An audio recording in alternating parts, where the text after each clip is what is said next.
I wore a woman's blazer to my first ever investor pitch. I was 23 years old, no real business experience, broke as hell, and about to sit down across from an old New York investor who had seen every pitch in the book. Somehow I still got the deal. But here's the thing that nobody tells you about some of your first big wins in business, and that's that they can disappear even faster than you earned it sometimes. In this video, I'm gonna walk you through my first investor pitch, what I did right, what I did wrong, and the one lesson that saved my career when everything fell apart. Stick around, this one's gonna hurt, but I promise it's gonna help.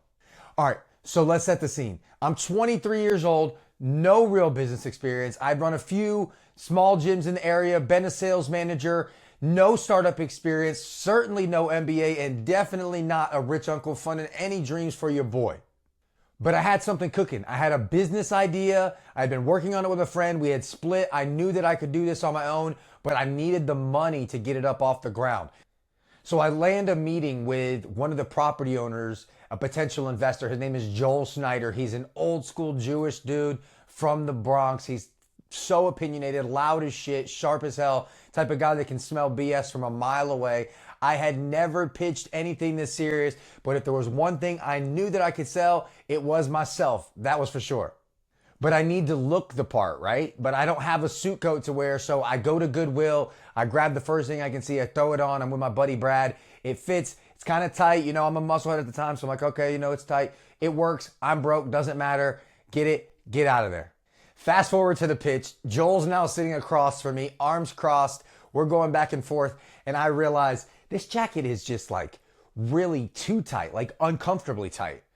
Well, come to find out, it's because it's a women's blazer. I had taken a picture with my boy Brad and I showed it to my mom weeks later, and she was like, "Are those buttons on the other side? I think that's a women's blazer." I'm like, "Oh my God."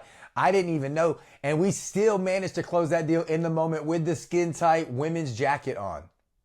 But in that moment, I had to sell women's jacket or not.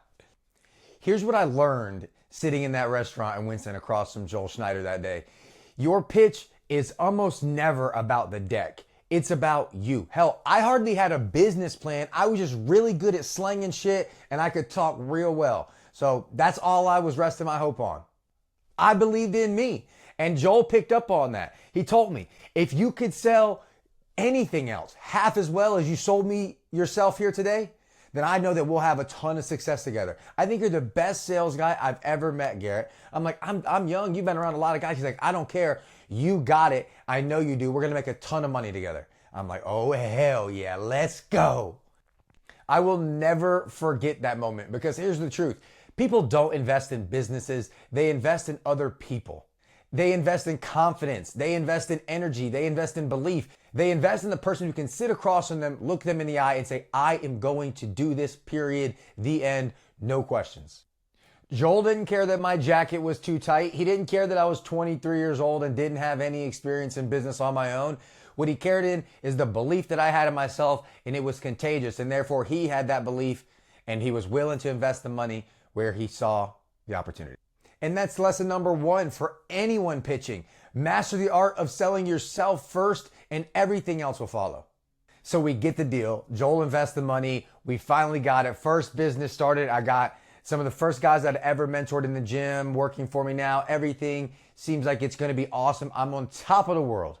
But then reality hits. You might have heard me tell the story before, but my buddies that I had been working for right after I left the gym that ran this similar parking management company, they decided to come out of the blue and sue me because they didn't like competition. They felt that I had taken an idea and I was now going to beat them at their own game. And that's a whole conversation for another day, another video on the competitive mindset or the lack mindset. Because to me, there's plenty for all of us to go around. There's no limit to any success or any abundance. But you know what? Not that way for everybody. So they slap us with a lawsuit.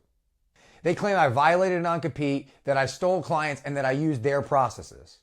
Now, legally, we ended up being fine, but lawsuits, they're expensive and they're scary. So Joel ended up paying our way out of it, getting everything settled so that we had no beef. But then he said, you know what, Garrett, it's not really worth it for me right now. I'm getting ready to retire. I got these construction businesses in New York. I'm just going to cut my losses and move on. He pulls his investment, walks away, leaves me totally hanging out to dry.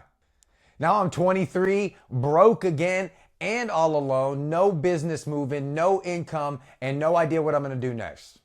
Everything that I worked for, gone. And that is the point where most people give up. But that's when I dusted myself off, stood up, and knew I'm built for this shit. And we started rebuilding again and again. And it was not the last time I got screwed. It was not the last loss that I took, but we kept on going and kept on going and kept on showing up and kept on showing up and kept on doing the work and kept on doing the work. And we built business after business, and we've continued to be able to climb the ladder to new levels of success, no matter when things go wrong. So what did I learn from all of this? 3 things. Number 1, learn to sell yourself first, always. Your product, your service, your business, it all starts with you. If people don't have belief in you, they're never going to want to do business with you. Practice selling your story, your vision, your why. That's the foundation. Lesson 2, investors are still human. Look, Joel wasn't a bad dude. He got scared. He pulled his money out. He had other things to focus on, and I can't say that I blame him. He wasn't just some emotionalist money machine to give me what I wanted. And that's okay. But it taught me one thing, and that's to never rely on just one person or one source of income. Diversify the ways that you make money. Diversify your investors so that you're not reliant on one person, and make sure that if something goes wrong, you've got plenty of other things to support it up. Lesson 3, failure is fuel. Losing that deal didn't kill me. It actually made me. It made me sharper. It made me hungrier. It made me have a point to prove. I knew I needed to go get it about the mud without any help, that I didn't need my former partners, that I didn't need some investor, that no matter where you put me at on God's green earth, I'm going to triple my worth. And I knew I was never going to stop from that point forward. I knew this was not going to be the last time that I raised money, made money, lost money, or stopped playing the game. And we still haven't. We've continued to push forward ever since that moment. So that loss actually became the fuel that pushed me to everything I've become today. Got to remember that every setback is just a setup for the next level if you choose to look at it that way. That women's jacket, that lawsuit, that investor that pulled out, it all made me the entrepreneur that I am today, and I would not trade it for the world. Look, your first pitch probably won't be perfect. You might not have the right close. You might not have the perfect deck. You might not be speaking to the right investor. But if you can learn to sell yourself, then everything will get easier from there. And when things fall apart, because they will, you'll know how to rebuild. So here's my challenge.